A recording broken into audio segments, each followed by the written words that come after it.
Salut à tous! Aujourd'hui, je vais vous parler des fameux rapports Kinsey qui sont à la base de la révolution sexuelle aux États-Unis. Alors, il s'agit de deux gros pavés, dont l'un fait plus de 1000 pages, édités environ en 1950. L'un s'appelle Le comportement sexuel de l'homme et l'autre Le comportement sexuel de la femme. Dans cette vidéo, je vais plutôt m'intéresser à celui consacré à l'homme, à partir de cette traduction en français, éditée en 1948 aux éditions du Pavois. Vous noterez, chose importante, que cette étude a été principalement financée par la fondation Rockefeller.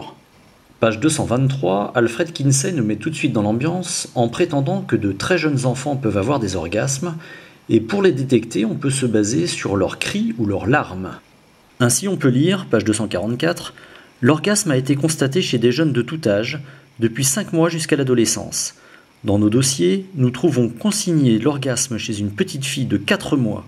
Chez un bébé ou tout autre jeune mâle, l'orgasme est la réplique exacte de l'orgasme chez l'adulte, abstraction faite de l'absence d'éjaculation. » Page 245. Nous possédons des observations de 16 mâles jusqu'à l'âge de 11 mois avec orgasme typique de ce genre réalisé dans 7 cas. Voici un extrait du fameux tableau numéro 31 où les pédophiles ayant travaillé pour Kinsey avouent avoir fait des expériences sur 28 bébés de moins d'1 an, dont 9 seraient parvenus à l'orgasme. Donc voilà, la révolution sexuelle est basée entre autres sur des agressions, des viols et de la torture de bébés et d'enfants.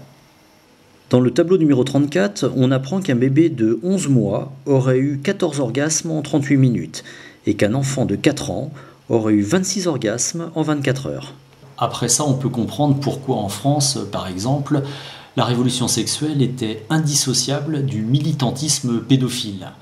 J'ai déjà eu l'occasion de le dire, mais Guy Hockenheim, qui était la figure de proue du militantisme homosexuel en France dans les années 70-80, était aussi un militant pro-pédophilie. Pour votre information, sachez que cet institut Kinsey, qui existe toujours, donc de recherche sur le genre, le sexe et la reproduction, s'est vu octroyer par les Nations Unies en 2014 le statut consultatif spécial.